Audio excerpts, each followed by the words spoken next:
en qualité ISO 9001, consultante internationale en arbitrage international. Elle est évaluatrice et indépendante des plans sectoriels de l'éducation sur le plan professionnel. Madame Samira, elle est administratrice, conseillère à l'Office national du tourisme tunisien. Elle est formatrice, facilitatrice, accompagnatrice en entrepreneuriat, en développement personnel et professionnel. Sur le plan extra-professionnel, Samira Sassi est directrice de plusieurs actions et séminaires à la JCI, précédemment présidente à la JCI, sénatrice internationale à la JCI, présidente événementielle au National Automobile Club. Elle est l'ex-secrétaire générale de l'Amicale du tourisme. En un mot, son parcours personnel, professionnel ou extra-professionnel a été basé sur le développement, l'enrichissement personnel et professionnel et vers l'ouverture à un monde plus positif et évolutif, tout en préservant son identité. Les valeurs humaines et morales constituent un socle solide sur lequel ont été bâtis tout le parcours de Samira Sassi. Samira Sassi, vous avez... Merci Lucien pour la belle présentation. C'est moi. Alors, je partage... excusez-moi, je vois... Oh, donc là, attends, je fais mon développement durable.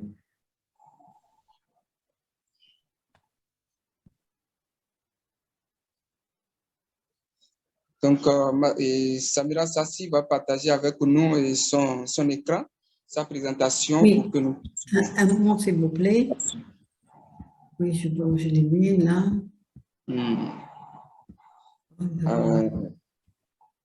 La technologie... Je ne suis pas trop... Bien sûr, bien sûr, bien sûr. Il y a beaucoup de jeunes qui, aujourd'hui, ont des difficultés à avoir accès à la technologie, à ces instruments. Donc, on vous aurait compris, Madame Samira.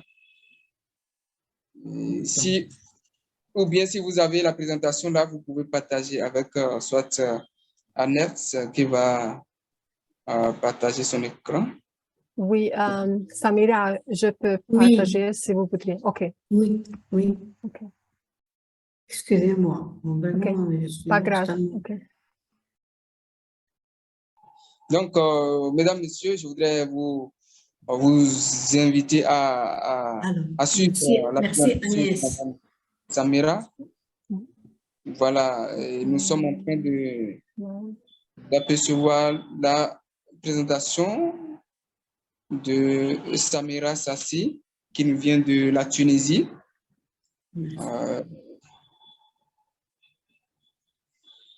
Donc, encore quelques minutes pour que nous puissions commencer par suivre la présentation de Samira Sassi. Est-ce qu'on peut voir mon écran? Pas encore. On a des difficultés à voir. OK, un moment.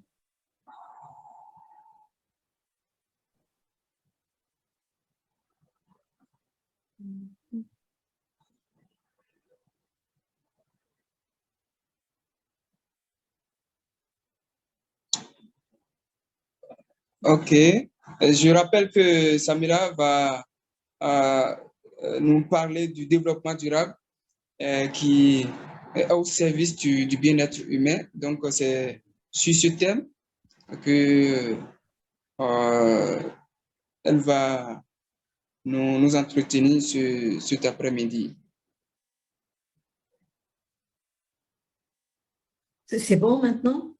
Nous attendons toujours la présentation, nous attendons l'écran, le partage de l'écran de Agnès.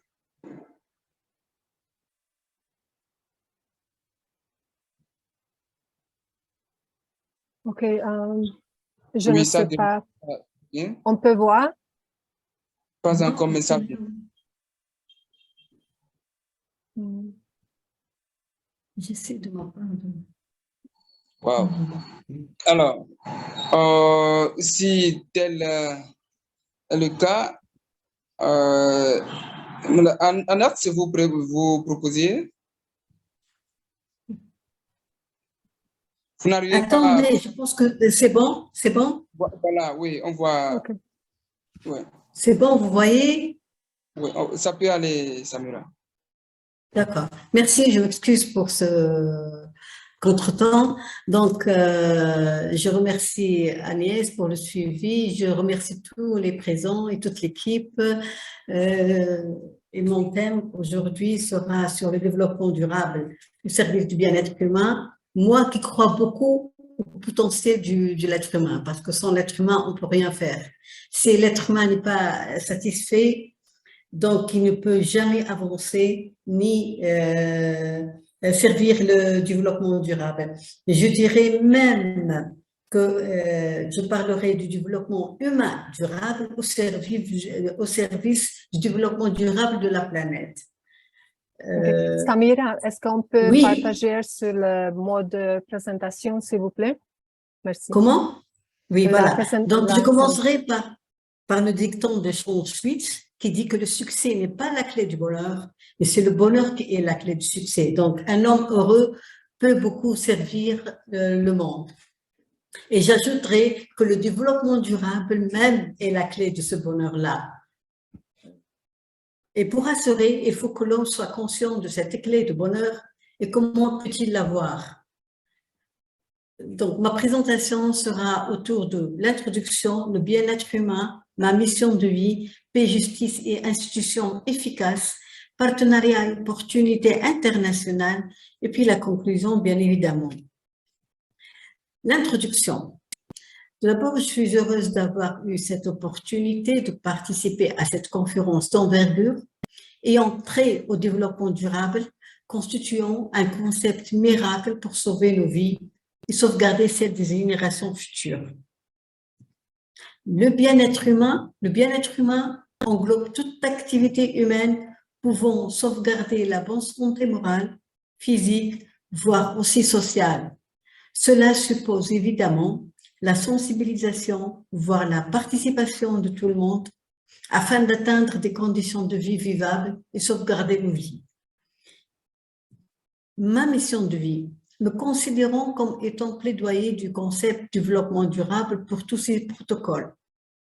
Toutefois, je me vois, et de par ma spécialité, mes compétences et mon expérience, être orientée vers le développement durable personnel et le bien-être humain. Donc, les protocoles que sur lesquels je me base sont les 3, 5, 16 et 17. Cela passe évidemment par une prise de conscience globale et totale sur l'importance du développement personnel et professionnel. Un créneau sur lequel je travaille depuis longtemps par le moyen des actions de formation et d'accompagnement, aussi bien sur le plan professionnel qu'extra-professionnel. À côté de mon exercice professionnel, mon appartenance à la GCI, qui est une organisation internationale, a tout le mérite de m'avoir accordé l'opportunité d'exercer mes compétences au moyen de ma participation à des actions de formation sur le développement personnel et professionnel, économique aussi. J'ai eu l'occasion soit de participer, soit de réaliser moi-même des actions d'intérêt commun et communautaire avec le groupe que j'ai dirigé. Cette belle aventure m'a fait acquérir des compétences sur le relationnel, l'engagement, la sensibilité à un environnement multiculturel, le travail dans la durabilité, se projeter vers l'avenir, la capacité d'influence, la direction des équipes, l'échange, le développement des compétences, le respect de l'environnement, l'appropriation des enjeux de nos organisations. Beaucoup sont les valeurs et compétences acquises et valorisantes que j'ai acquises durant tout mon parcours. Honnêtement, c'était une opportunité riche et enrichissante où le partage était source d'inspiration et d'innovation.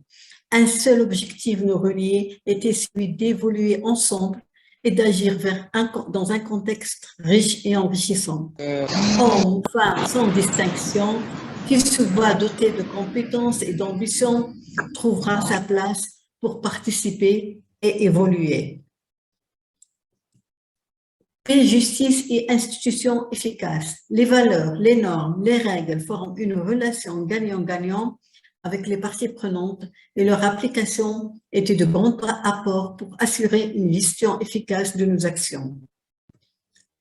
Sur le plan partenariat et opportunités internationaux, engager durablement les parties prenantes était une des devises pour assurer la réussite des activités.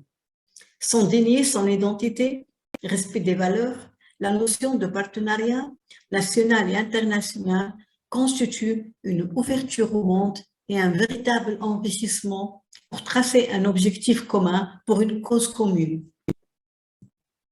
Et comme disait Nicolas Hulot, le respect de l'environnement passe par un grand nombre de changements de comportement. Et là, on retourne vers l'importance du développement humain durable. Il n'est de richesse que dans Jean Bodin. Par conséquent, il est nécessaire d'investir dans cette richesse pour renforcer la valeur créée et répondre à un enjeu social et environnemental au moyen de la formation et des actions managériales sur le plan individuel et par le leadership et la dynamique de groupe au plan collectif pour des thèmes comme la capacité, les compétences, les attitudes, les skills, les savoirs, les réseaux personnels, l'effort, servent pour engager l'homme vers un développement durable.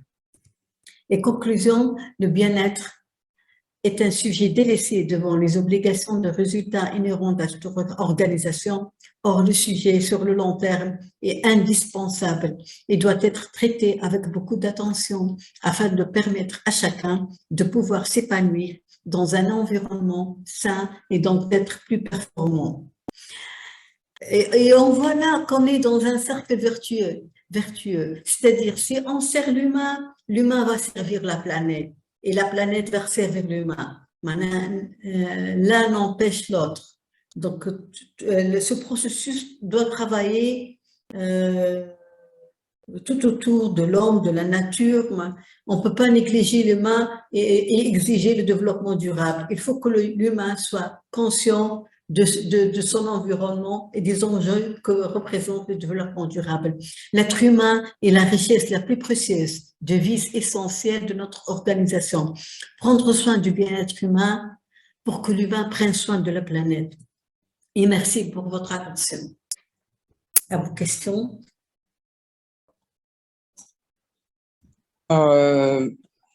Est-ce que vous pouvez donner quelques cœurs pour Samira pour sa brillante présentation?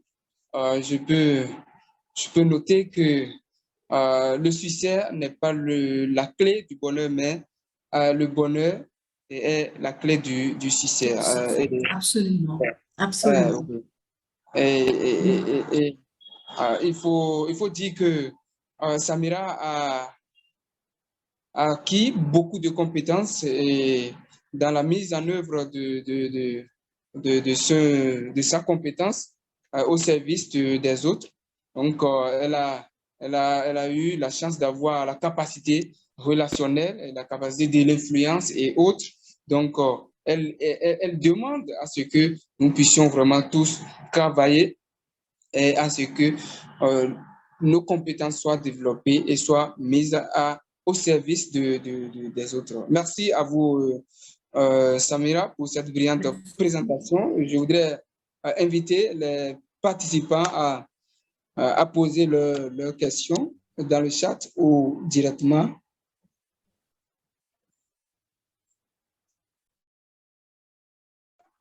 Est-ce qu'il y a quelqu'un qui veut... j'ai une question. Oui, Agnès. Merci beaucoup. Samira, est-ce que si vous voudriez sortir de la présentation? Donc, merci beaucoup pour votre message attentionné, encouragement des relations plus humaines et pour un meilleur bien-être. C'est très important. Je voudrais savoir qui était votre principal modèle et quelle est la valeur la plus importante que cette personne représente pour vous. Qu'est-ce que vous pouvez apprendre de cette personne? Merci. Merci à vous, Agnès. Honnêtement, il y avait beaucoup d'exemples parce que moi, j'étais recrutée à la Jeune Chambre en 94. J'ai vu plusieurs profils d'une compétence terrible. Vraiment, j'étais éblouie par la compétence qui existait à ce moment-là. Et à chacun m'a donné quelque chose, honnêtement. Toute l'équipe, chacun a